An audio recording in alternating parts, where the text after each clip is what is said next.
February 27, 1996. A Tuesday morning in rural Pennsylvania, where frost still clung to the windows of farmhouses scattered across rolling hills. In a small township where everyone knew their neighbors, where church bells marked the passing weeks and seasons moved with predictable rhythm, something happened that would fracture the community's sense of safety for decades. A young woman named Christy Mirak, 25 years old, a beloved sixth-grade teacher at Rowerstown Elementary School, was found in her East Lampeter Township townhouse, her life stolen in an act of violence so brutal it seemed impossible in a place like this. The crime scene suggested a targeted attack, personal and vicious, yet investigators found themselves chasing shadows. No suspect emerged. No motive made sense. The case files grew thick with dead ends and unanswered questions, then gradually gathered dust in a filing cabinet where they would remain untouched for more than 2 decades. But in a world where science never stops advancing and secrets refuse to stay buried forever, who could have imagined that the answer had been hiding in plain sight all along, living an ordinary life just miles from where Christy drew her final breath? Lancaster County, Pennsylvania, in the mid-1990s was a patchwork of contradictions. Amish buggies shared narrow roads with pickup trucks. Modern suburban developments pushed against centuries-old farmland, where families still worked the soil their great-grandparents had tilled. East Lampeter Township sat in the heart of this landscape, a community of roughly 15,000 souls where tradition and progress existed in uneasy proximity.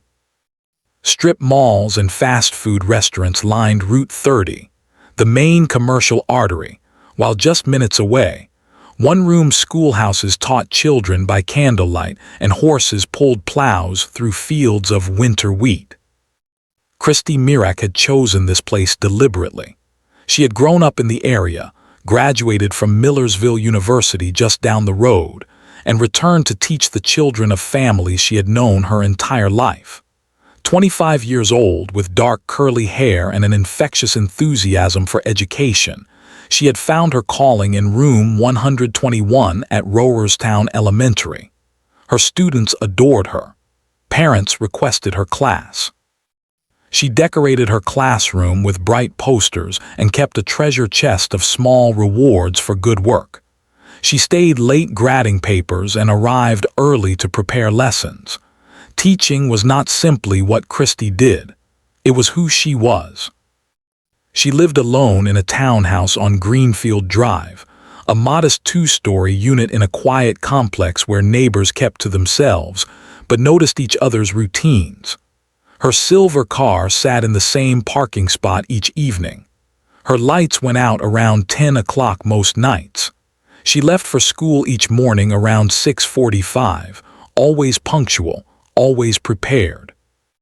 Those who knew her said she was meticulous about planning, organized to a fault, the kind of person who color-coded her lesson plans and kept her apartment spotless. Tuesday, February 27, 1996, began like any other winter morning. The sun had not yet risen when Christy's alarm clock sounded at 5:30. The temperature outside hovered just above freezing, not cold enough for new snow but crisp enough that her breath would have fogged the air had she stepped outside. She went through her morning routine with the precision of habit. Shower, coffee, the selection of professional clothing appropriate for a day of teaching 6th graders. The weather forecast called for partly cloudy skies, with temperatures climbing into the low 40s by afternoon. Nothing remarkable. Nothing to suggest that within hours, her name would be on every news broadcast in central Pennsylvania. At Rowerstown Elementary, the first bell rang at 7:45. Teachers were expected to arrive at least 15 minutes early to prepare their classrooms and greet students in the hallway. Christy never missed that expectation. But on this morning, room 121 remained dark and locked. Students gathered outside her door, confused. 7:45 came and went. 7:50, 8 o'clock. The substitute coordinator made calls. A colleague checked the parking lot. Christie's car was not there. This was unprecedented. In 3 years of teaching, she had never been late without calling ahead, had never missed a day without arranging coverage days in advance. The school secretary tried calling Christie's townhouse. The phone rang and rang. No answer. The principal, growing concerned, called again at 8:30. Still nothing. By 9 o'clock, the worry had transformed into something sharper. This was not like Christie. Something was wrong. A colleague who lived near Greenfield Drive volunteered to drive over during her planning period. She arrived at the townhouse complex around 9:45, her heart already beating faster than normal. Christie's silver car sat in its usual spot. The windows of the townhouse revealed nothing. Curtains drawn. No movement visible. The colleague knocked on the door. Silence. She knocked again, harder, calling Christie's name. Nothing responded but the wind moving through the bare branches of nearby trees.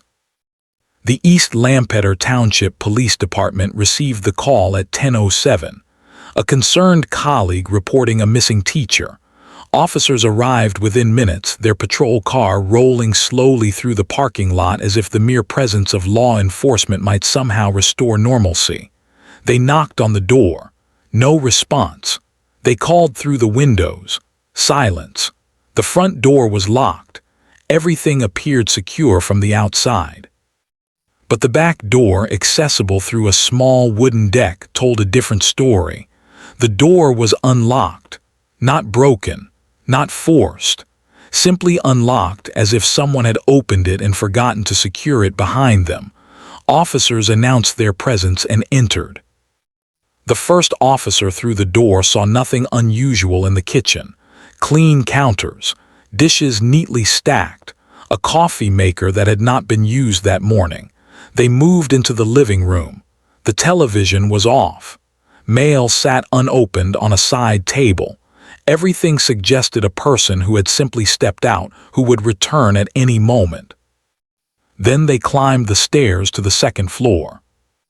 Christie Mirak lay on the floor of her bedroom, her body positioned near the bed in a way that suggested violence rather than accident or natural causes. She wore the clothing she would have chosen for a day of teaching. Her car keys sat on the dresser. Her purse rested on a chair. There were no signs of forced entry beyond the unlocked back door, no indication of robbery or ransacking. But the brutality of what had occurred in that bedroom left no doubt that this was something deliberate, something personal, something unspeakably violent.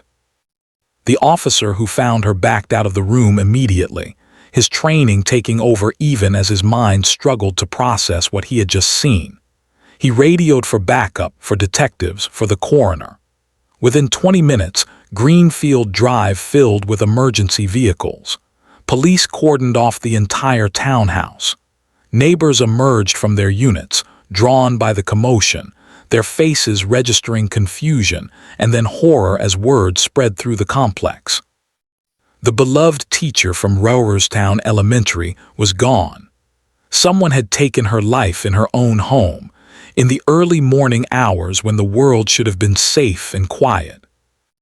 Detectives from the East Lampeter Township Police Department, joined by investigators from the Lancaster County District Attorney's Office, began the methodical work of processing a crime scene. They photographed every surface, every angle. They collected fingerprints from doorknobs and windowsills. They bagged potential evidence, searched for footprints, examined the locks on doors and windows. The medical examiner arrived to make preliminary observations before the body could be transported for autopsy. Time of death appeared to be sometime between 6 and 8 that morning, during the window when Christie would have been preparing for work or should have been driving to school. The violence suggested rage or obsession. The lack of forced entry suggested someone she might have known, someone she might have let inside, or someone who had gained access through means that left no obvious trace. Detectives interviewed neighbors throughout the day. Had anyone heard screams, unusual noises, vehicles that did not belong? The answers came back negative. The townhouses had relatively thin walls, yet no one reported hearing anything out of the ordinary. The morning had been quiet, normal, utterly unremarkable, until it became the scene of unspeakable tragedy. By evening, news crews had set up cameras across from the complex. Reporters delivered somber updates to television audiences across Pennsylvania. A teacher had been taken, a young woman with her whole life ahead of her. The community of East Lampeter Township, Lancaster County, the entire region, reeled from the news.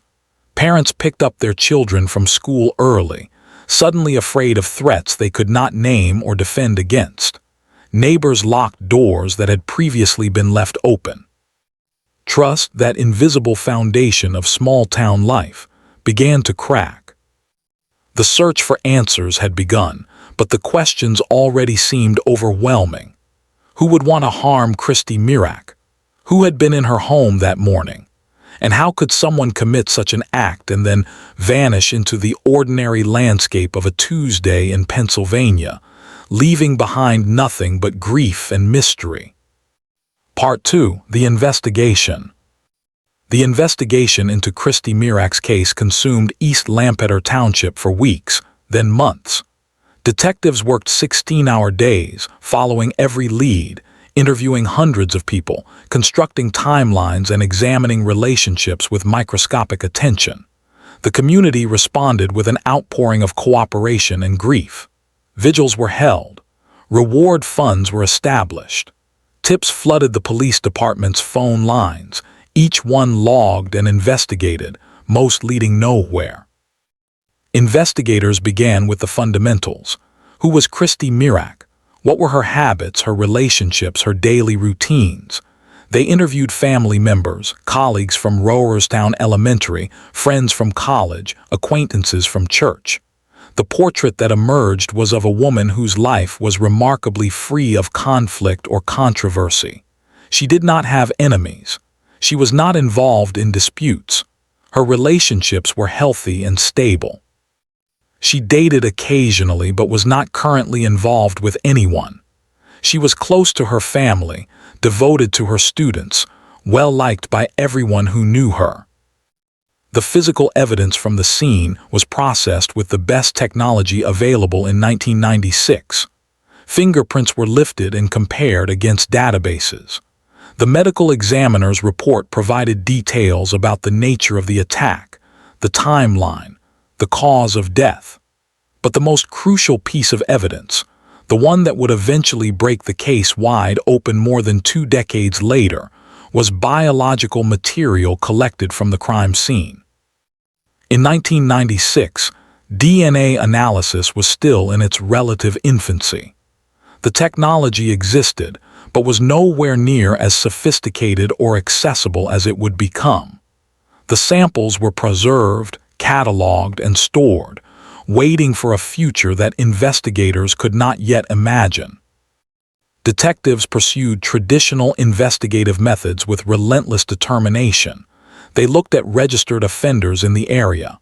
They examined similar crimes in neighboring jurisdictions.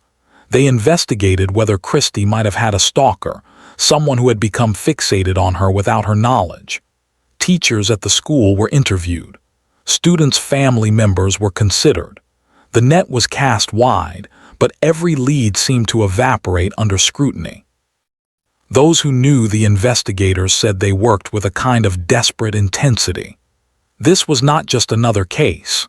This was a teacher, a young woman who had devoted her life to children, taken in her own home in broad daylight.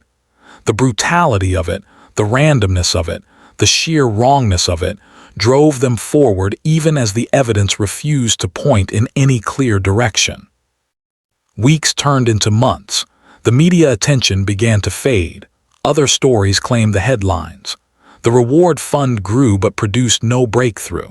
Detectives continued working the case, but they were also human beings with caseloads that never stopped growing. New crimes demanded attention. Resources had limits. The Christy Mirak case file grew thicker with reports and interviews, but it also grew colder. No arrest was made. No charges were filed. The person who had taken her life remained unknown, unidentified, walking free somewhere while her family and community struggled to comprehend the injustice. Deputies whispered quietly among themselves about the frustration of unsolved cases, about the ones that haunt you at night, about seeing the victim's face in your mind and knowing that somewhere, someone knows what happened. They kept the case active, reviewing it periodically, hoping for a break that never came. The biological evidence sat in storage, carefully preserved but essentially useless, without a suspect to compare it against or technology, sophisticated enough to extract meaningful information from the limited samples.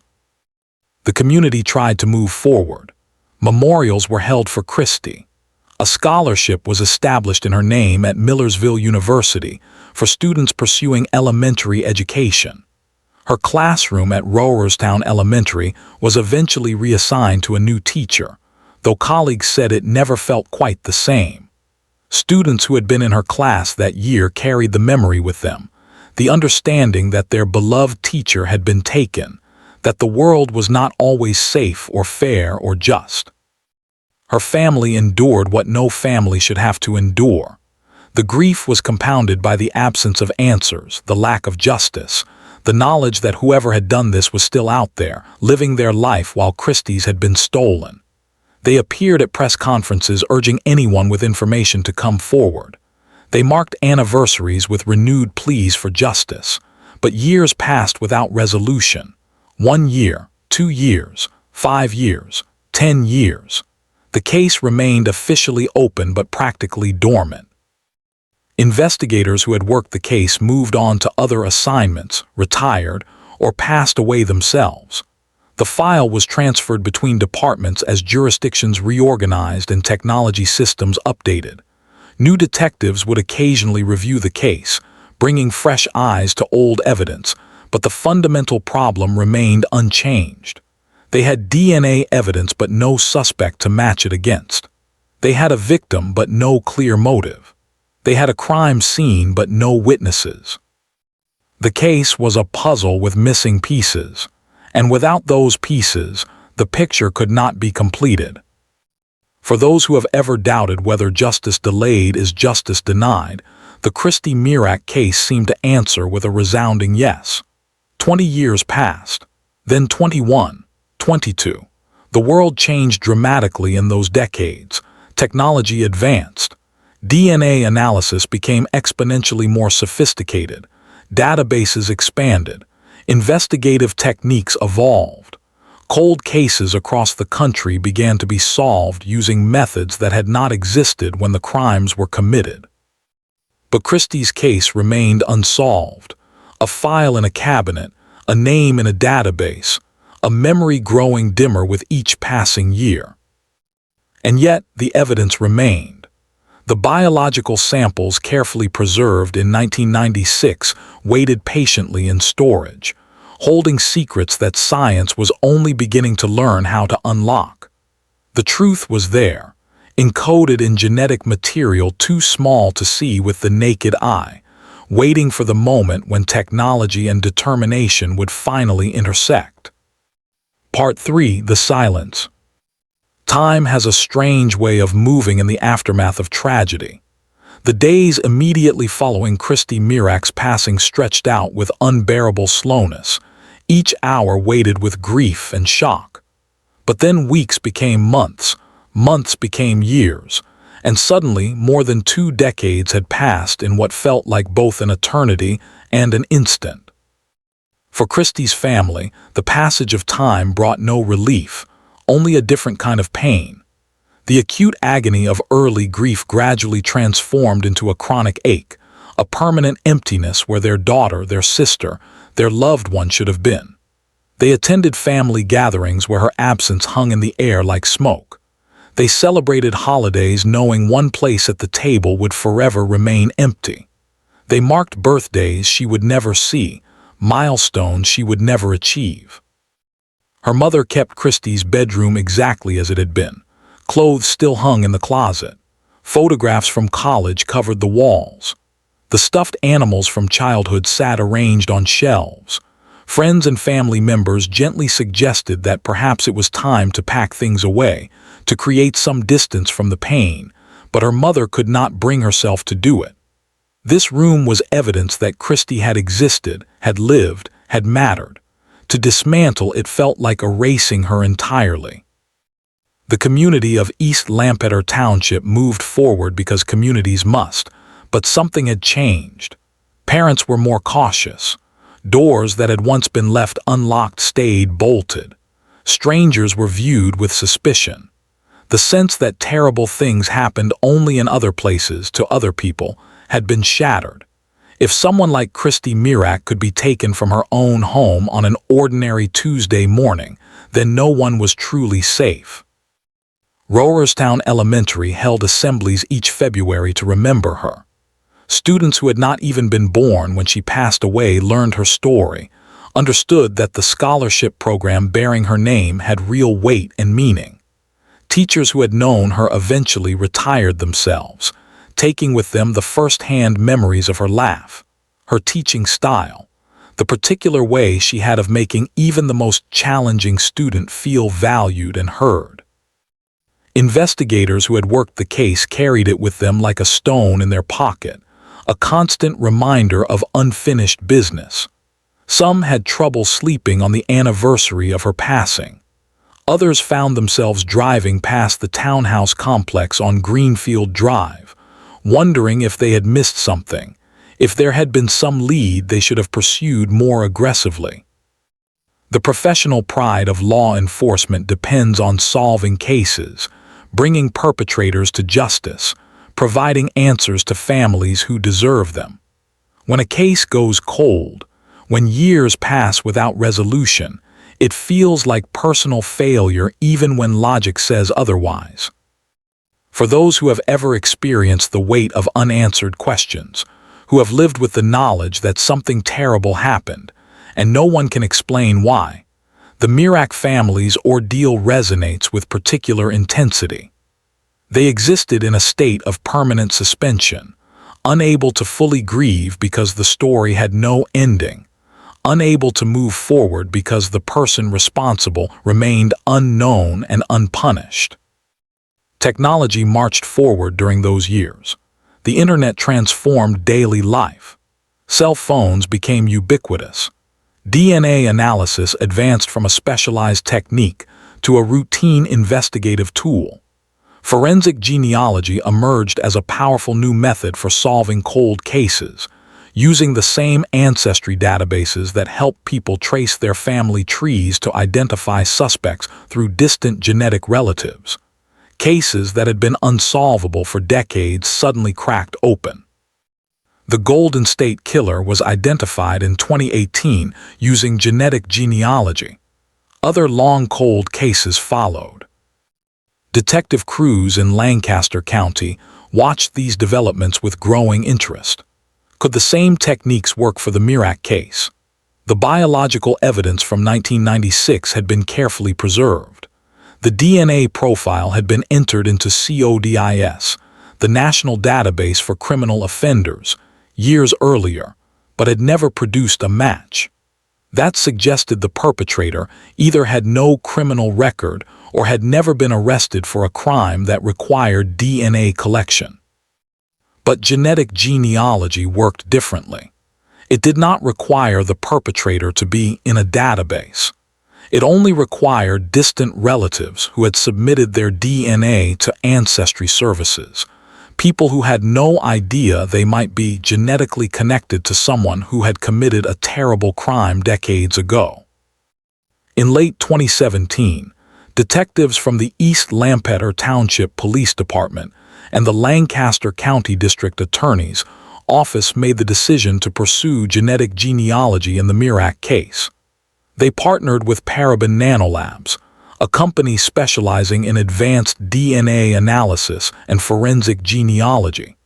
The preserved biological evidence was sent for processing. Scientists extracted DNA and created a profile that could be uploaded to GEDmatch, a public genealogy database where users voluntarily share their genetic information. The work was painstaking and time-consuming.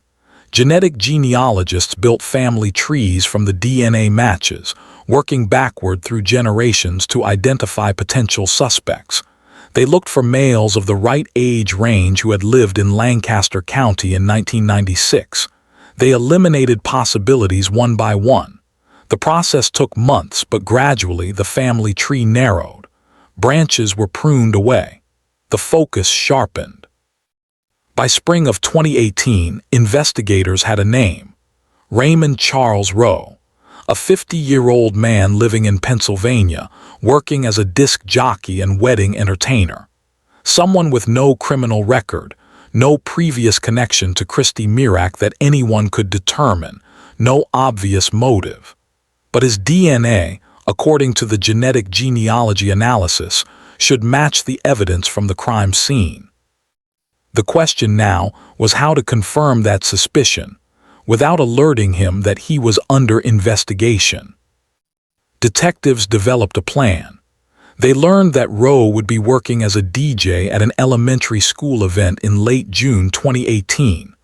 Undercover officers attended the event and collected discarded items that Rowe had touched, items that might contain his DNA: a water bottle, a piece of chewing gum. These items were sent to the lab for analysis. The results came back quickly.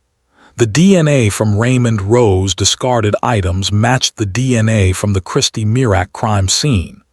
After 22 years, 4 months, and a few days, investigators finally had their answer. Part 4: The Revelation. June 25, 2018.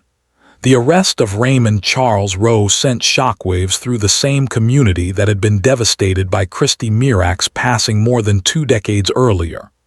Pennsylvania State Police, working with the Lancaster County District Attorney's Office and East Lampeter Township Police, moved swiftly once the DNA match was confirmed.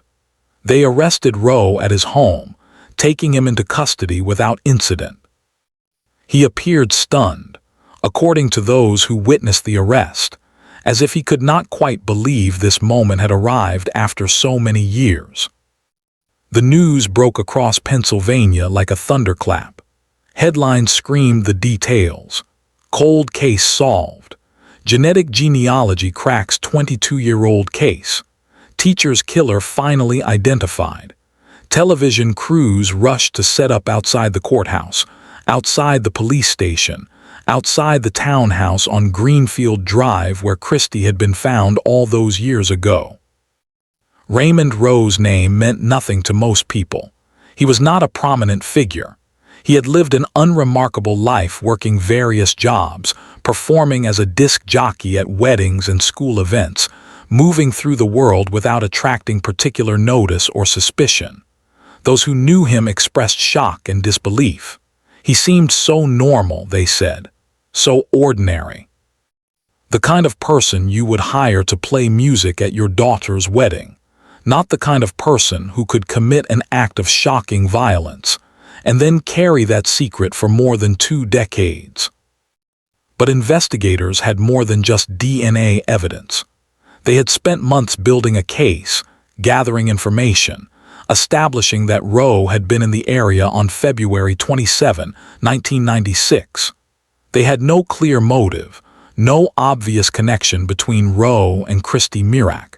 She had not been a student at schools where he worked. They did not appear to have mutual friends or overlapping social circles. The randomness of it, the apparent lack of connection, made it somehow even more disturbing. If there was no clear reason, then the attack seemed to emerge from pure opportunism or obsession or darkness that existed independent of any rational explanation. The preliminary hearing took place in July 2018. Prosecutors laid out their evidence. They explained how genetic genealogy had led them to Rowe, how his DNA had been confirmed through discarded items, how that DNA matched the biological evidence from the 1996 crime scene, with a probability so high that the chances of it being someone else were astronomically remote. Defense attorneys challenged the use of genetic genealogy, arguing about privacy concerns and the reliability of the science, but legal precedents were being established across the country. Courts were consistently ruling that this investigative technique was valid.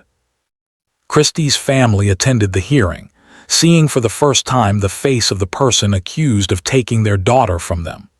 The courtroom was packed with reporters, with community members who remembered the case, with people who simply wanted to witness this moment of long-delayed justice. Rowe sat quietly at the defense table, his expression difficult to read, a man confronting the consequences of actions taken more than 2 decades earlier. The case moved through the legal system with the grinding slowness that characterizes complex proceedings. Rowe's defense team filed motions. Prosecutors responded. Court dates were set and postponed. The community followed each development with intense interest. This was not just another case. This was the resolution of a wound that had never healed, a question that had haunted Lancaster County for 22 years. In the months following his arrest, more details emerged about Rowe's life. He had been 28 years old in 1996. He had lived in the area. He had worked at various jobs, including substitute teaching. That detail made people's skin crawl. He had been around children, had been trusted by schools, had presented himself as a normal member of the community while carrying the knowledge of what he had done. For those who believed in him, who had known him as a friendly disc jockey or a helpful colleague, the revelation produced a profound cognitive dissonance. How could someone seem so normal and be capable of something so terrible? How could he have hidden it so completely? The human capacity for compartmentalization, for living with secrets, for wearing masks, was on full display. For those who had always suspected that someone local was responsible, who had believed the perpetrator must be hiding in plain sight, the arrest felt like vindication. They had been right. The killer had not been some passing stranger. He had been here all along, living an ordinary life, attending community events, breathing the same air as Christie's grieving family. The legal proceedings continued into 2019. Rowe faced charges that could result in life in prison. The evidence against him was powerful, anchored by DNA technology that had not existed in usable form when the crime was committed. His defense team had few options. They could challenge the admissibility of the genetic genealogy evidence, but courts were consistently allowing it. They could argue that DNA at a crime scene did not necessarily prove guilt, but the nature and location of the biological evidence made that argument difficult to sustain. On August 23, 2019, Raymond Charles Rowe pleaded guilty. He stood in a Lancaster County courtroom and admitted that he had taken Christy Mirak's life on February 27, 1996. He offered no explanation for why. No motive was established. No relationship was revealed. Prosecutors speculated that it might have been a crime of opportunity, that Rowe might have seen Christy, become fixated on her, found a way to gain access to her townhouse. But Rowe himself provided no answers to these questions. His guilty plea was not accompanied by confession or explanation, only an acknowledgement of legal guilt. The judge sentenced him to life in prison without the possibility of parole. Rowe, now 51 years old, would spend the rest of his life behind bars for actions taken on a February morning when he was 28, when Christy Mirak was 25, when both of them had their whole lives stretching out before them. Christy's family addressed the court during sentencing. They spoke of the daughter they had lost, the 22 years they had spent wondering who had taken her from them, The relief of finally having answers mixed with the agony of knowing those answers changed nothing about the fundamental loss. She was still gone. The years they should have had with her were still stolen. Grandchildren who should have existed would never be born. Birthday celebrations and holiday gatherings would always have that empty space where she belonged. Media coverage of the sentencing was extensive. Newspapers across Pennsylvania ran the story.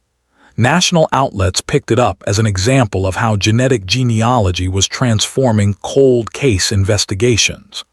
The Christy Mirak case became a landmark, one of the first in Pennsylvania to be solved using these techniques, proof that even decades-old cases could be cracked if the evidence had been properly preserved, and the technology was allowed to advance.